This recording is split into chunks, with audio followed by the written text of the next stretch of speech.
আসসালামু আলাইকুম রহমতুল্লাহ। আমি অ্যাডভোকেট বিবি আয়েশা। আজকে কথা বলবো জামিন এবং খালাস এ বিষয়ের উপরে। তার আগেই আপনারা tech and law with advocate Ayesha চ্যানেলটি সাবস্ক্রাইব করে পাশেই থাকুন। অনেকের ধারণা জামিন এবং খালাস এই দুটো বিষয় এক।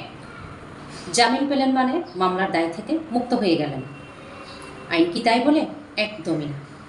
জামিন হলো মামলার বিচার চলাকালীন সময়ের জন্য জেল থেকে মুক্তি পাওয়ার একটি আইনি প্রক্রিয়া, অর্থাৎ মামলার বিচার কার্য নিষ্পত্তি না হওয়া পর্যন্ত আদালতের নির্দেশে প্রতি ধার্য তারিখে হাজিরা দেওয়া। খালাস পাওয়া মানে হলো মামলার বিচার কার্য চলাকালীন সময়ে আদালত কর্তৃক সকল অভিযোগ থেকে নির্দোষ প্রমাণিত হওয়া।